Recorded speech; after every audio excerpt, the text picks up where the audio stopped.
আসসালামু আলাইকুম। আশা করছি সকলে ভালো আছেন। তো গত ৮ তারিখ আপনার ভোর ৫টা ৩০ আরএস ফাহিম চৌধুরী ভাইয়া ক্যামেরাম্যান যিনি ছিলেন আজিম ভাইয়া, তিনি ইন্তেকাল করেন। তো এটা নিয়ে আমি ফেসবুকে অনেক পোস্ট দেখছি, অনেকজন পজিটিভ পোস্ট করছে, আবার অনেকজন ফাহিম ভাইকে দোষারোপ করছে।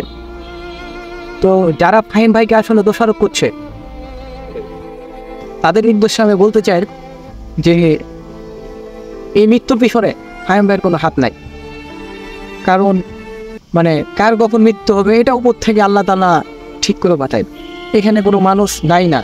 আর আজিম ভাইয়া কিন্তু ফাহিম ভাইয়ার একদম কাছের একদম বন্ধু ছিল এবং ফাহিম ভাইয়া তাকে নিজের ছোটো ভাইয়ের মতো দেখতে।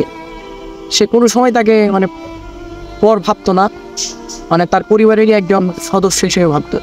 তো যারা এই বিষয়গুলো নিয়ে ট্রোল করছে, ঠিক আছে, আমি তাদের উদ্দেশ্যে বলতে চাই, আপনারা যদি পারেন নিজে কিছু করেন, ঠিক আছে, তবে কোনো কিছু না জেনে কারো বিষয়ে কোনো মন্তব্য করেন না।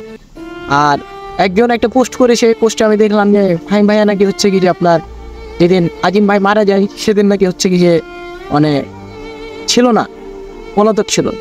আসলেও কি কথাটা সত্য? আপনারা কি জানেন কথাটা আসলে ফাহিম ভাই কোথায় ছিল?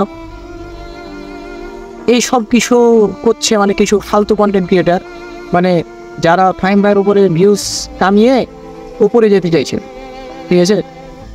তো আপনারা এইসব কিছু না করে আপনারা পজিটিভলি ভিডিও বানান, নেগেটিভলি কোনো কাউকে নিচে টানার চেষ্টা করেন না, ঠিক আছে।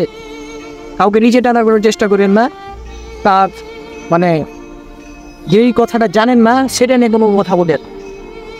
এই ভিডিওগুলো আপনারা করা বন্ধ করেন। আর ফাহিম ভাই এটার পিছনে কোনো ফাহিম ভাইয়ের কোনো হাত নাই। ফাহিম ভাই নিজেও কিন্তু এটার কারণে শোকা হতে।